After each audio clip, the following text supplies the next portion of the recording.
in the interest of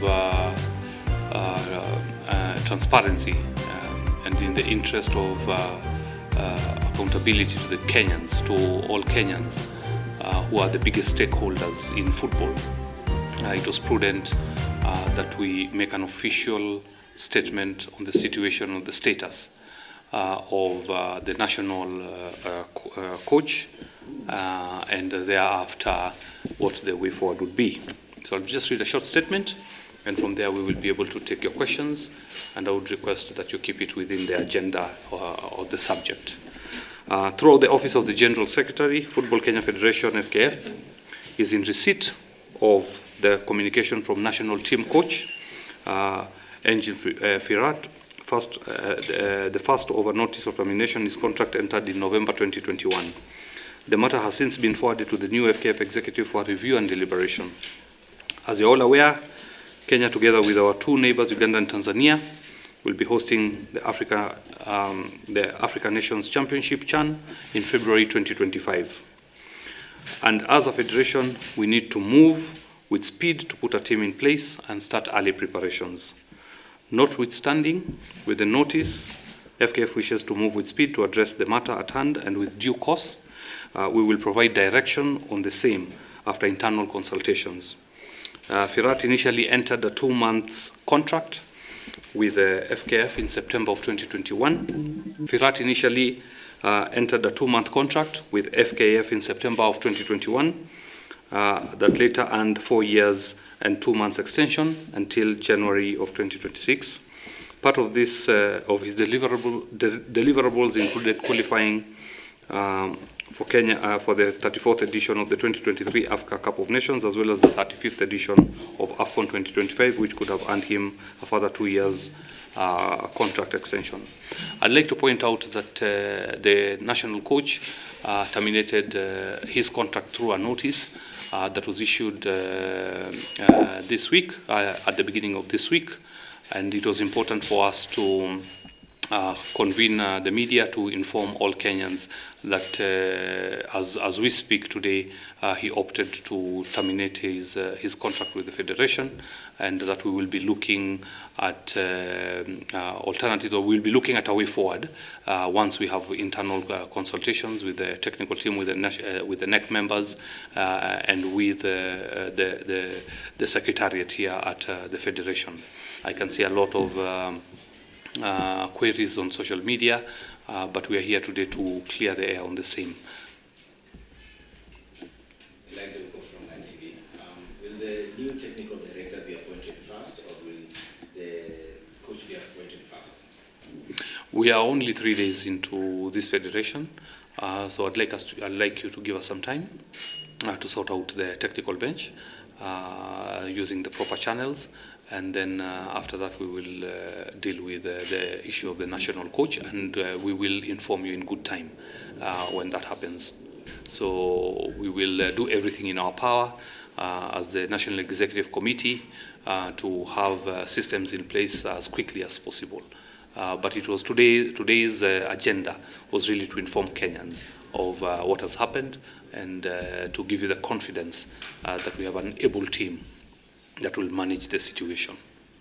I was not privy to it before, and we will definitely do an internal audit first on the claims of arrears, and once the report comes out, we will deal with the matter.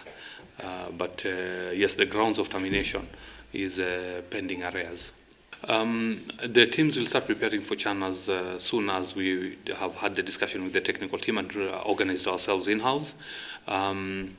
I'm targeting a very short period in terms of this decision-making process. Ideally,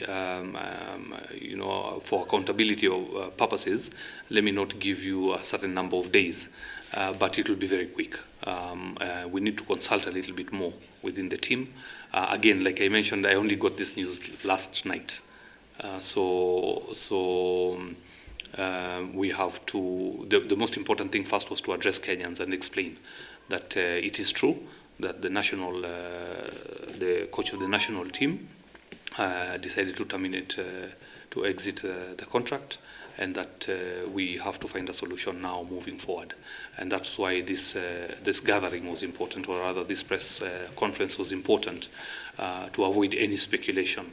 I know we are coming from a very difficult background and history, and uncertainty can create a lot of anxiety. And that is what I want to avoid. You know very well the preparations of the stadiums is going on. We want to put up a good show at Chan, at AFCON, and that involves preparing the team adequately. So I promised you guys during the entire campaign that I'll be as transparent as possible. We will be accountable to you, and this is what we are doing. Time is not on our side. There are quite a number of activities or programs that we must make very quick decisions on. There's also the preparation for Chan. In fact, the team needs to start preparing to go to camp. So there's a lot to be done within a very short period of time, within limited resources, and then we will be asking for patience. We'll be asking for support from partners, from government, from everybody. We cannot do this job on our own, and it is imperative that everybody joins hands to start building our football again, especially the national team. Some choices at the beginning might be very painful and difficult, but we would have to do everything required to sort of kickstart the reform process. So kwa hayo mengi na machache nasema asanteni sana, and God bless you. Thank you.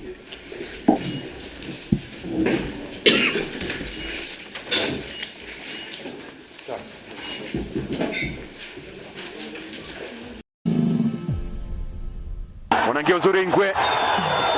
Mwamuzi anafunika penalti. Alipigwa mtama Victor Otieno Aguero. Pilato mcheza anasema tokeni, tokeni, tokeni. Tayari ametafsiri kuwa ni penalti baada ya kucheza position yenye kasi zaidi. Kalala kule chini George Kado.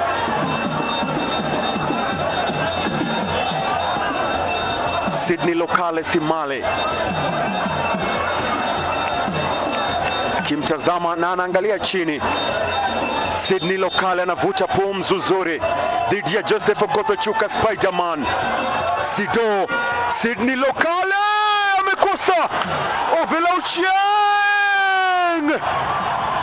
Ovela Ochieng aliokoa ya kwanza, lakini Ovela Ochieng reaction bora kabisa. Isikuti sasa inapigwa kwa mdundo ule ule. Ochieng Sydney Lokale, lakini akamaliza Ovela Ochieng, right on cue. Ovela Ochieng yule baada ya kukosa alikuwa amesave nzuri, aliokoa Spiderman, lakini aliwatoka walinzi kule Ovela Ochieng na kujaza kitu kimiani, na baada hapo kama kawaida yake kaweza kupigwa kichwa. Je, aligoma kutoka au vipi? Kelio Konji Majada, Sydney Lokale, Sido, Sydney Lokale!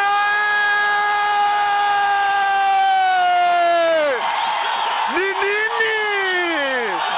Niacheni nifunge tu mimi. Ni Sydney Lokale Simale. Ni sasa. Wow, Kelio Konji Majada, what a pass. Imepenyeza katikati ya walinzi wale wawili. Amefanya run bora kabisa katikati ya Mike Bwage na Charles Aramu Momanyi. Akatumia janja mbele yake Mike Bwage Evans. Mwisho wa siku akala tobo. Joseph Okoth-Ochuka Spiderman anauliza ni nini? Mimi ndio Sydney Lokale wa Ingwe. Mimi ndio ya Shabana Tore Bobe wapo mbele. Kogalo amefunga. Christopher Ochieng Mandukich anaingia tena uzuri. Victor Mune Ochami,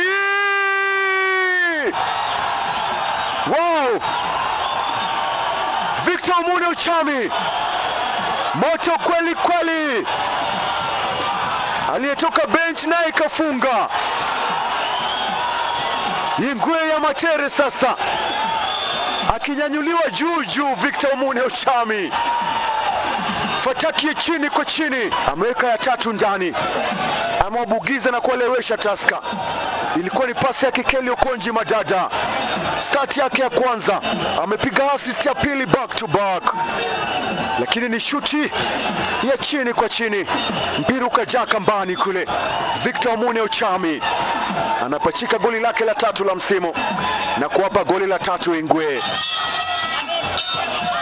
Kelly Okonji Madada, kipenzi cha wengi. Victor tena Guero, Boniface Kweyo, Munyendo umekula nguzo, bado wanafanya nini? Unako yes, ni Boniface Kweyo. Munyendo alijaribu ya kwanza, ikala mtambao ule wa panya, kizaza langoni, anafika kumaliza sasa. Munyendo akaja na kumaliza mwenyewe tu, alimegewa Kweyo. Munyendo ukala nguzo, wakapambana kuondoa, lakini mwisho wa siku chako ni chako tu, asikwambia mtu, chako ni chako. Akaja tena na kumaliza, ametuma, na baada ya kutuma pesa zile akakonfirm Boniface Kweyo. Munyendo anafunga goli lake la 3 msimu huu na kuwapa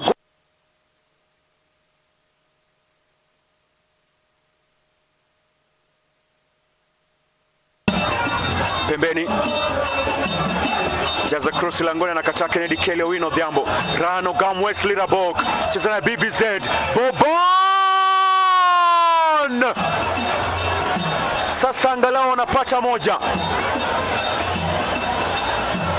BBZ kwenda kujaa ndani ya kamba, ilikuwa ni goli la kuwapa angalau la kufutia machozi. BBZ Boban Bogere Zirintusa akatulia uzuri baada ya kupokea pasi yake Rano Gam Wesley, lakini likawa tu la kufutia machozi kule. Dakika hizi za mwisho wakapata angalau moja, lakini alikutosha.